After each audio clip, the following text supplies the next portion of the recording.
Hello everyone, I'm Annie Mendoza and welcome to Annie Talks. Today I am excited because I will interview someone. I will ask him a question related to facilitating learning. Let's meet and greet our guest today.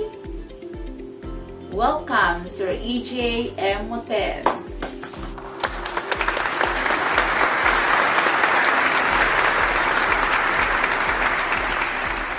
Welcome, Sir YAJIE. Thank you very much for inviting me here. How are you today, sir?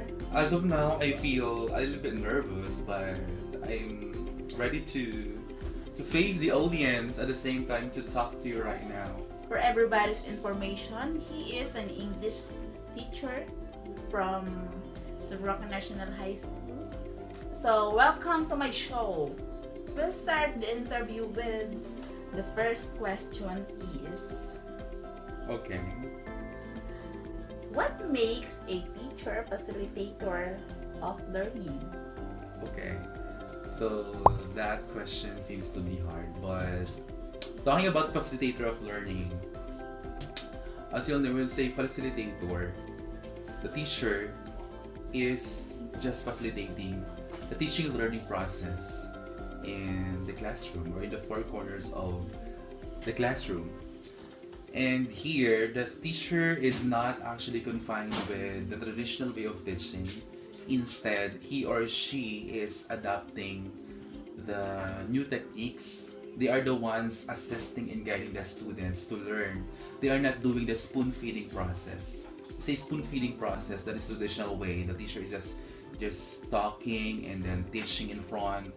That is the traditional way of teaching. We say facilitating of learning, the teachers are the one assisting the students to learn. They are just letting the students to learn from themselves. Or for example, instead of giving a concept to the student, they are exploring or they are introducing the topic to the students, and the students are just exploring the topic. They are not the one giving the knowledge to the students. They are just the one guiding the students to learn. So meaning to say, the students are learning through self-exploration, self-discovery, or through their own ways. The teachers are just guiding or just facilitating them just to get the lifelong learning. So that is. Okay. Thank you very much, sir, for that wonderful answer. We will proceed to our next question. Okay, I'm so excited for the next. What is it? What are the flow of teaching that must be followed in the teaching learning process? Are you talking about the teaching learning process in this pandemic time or during the face-to-face classes? What are you talking about there? Are you referring to the face-to-face classes or the modular distance learning or the online distance learning? Maybe face-to-face. Face-to-face. In normal classes. Okay. So, during the face-to-face classes, the teaching learning process is existing between the student and the teacher. So, of course, the teacher is just the facilitator of learning. They are the ones guiding the students to explore learning, and the students are actually listening to the instruction of the teacher, and they are following the directions, the tasks given by the teacher, and from that, the students are learning from their own discovery or from their own self. And the teaching learning process also exists when the students are already learning. So the teacher teaches, the student learns, so the teaching learning process exists. But in our scenario right now, amidst this pandemic, the teaching learning process exists through different modalities. So in our case, we are using the modular distance learning, wherein we are giving students modules for them to study at home, and the parents are the ones teaching the students at home. So what we are doing is just preparing the modules that they need we are actually modifying, we are just simplifying the modules to be distributed to students, and they are given only 1 week to complete the modules. And after that, after 1 week, they are already required to retrieve or to return the module. So I think the students are also learning based on my experiences, because I can see on the result of their output, they are also learning. I can see that most of the students are submitting the requirements or the task or the outputs needed. Although there are some students who are submitting the projects or the outputs late, but then there's still a learning, and that's what I observe probably, and I don't think so it is true among the students. So in short, there is really a big difference between the teaching learning process in face-to-face classes and the modular distance learning.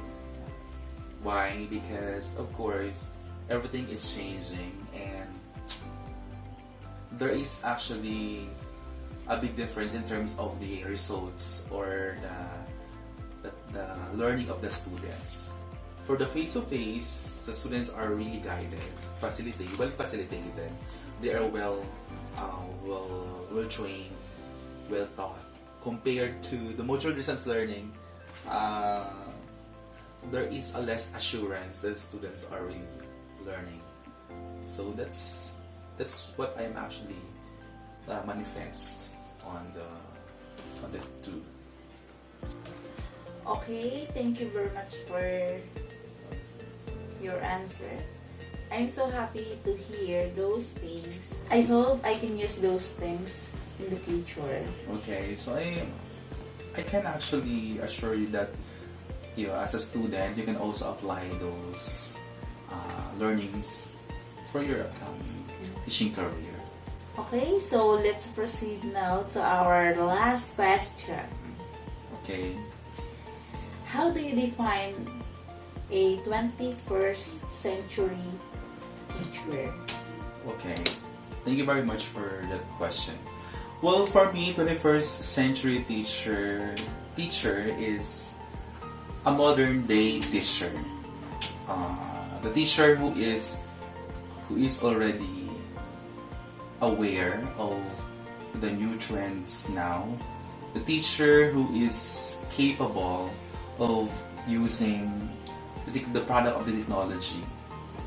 So that's 21st century teacher is actually composing different characteristics. He or she should possess these things for him or for her to be called as 21st century teacher. The first characteristic that he or she should have must be being adaptive. When you say adaptive, the teacher must be able to adapt to the environment, especially the current environment.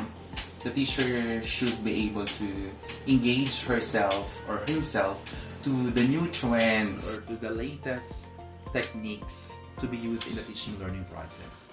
The 21st century teacher is also considered as a master of the technology.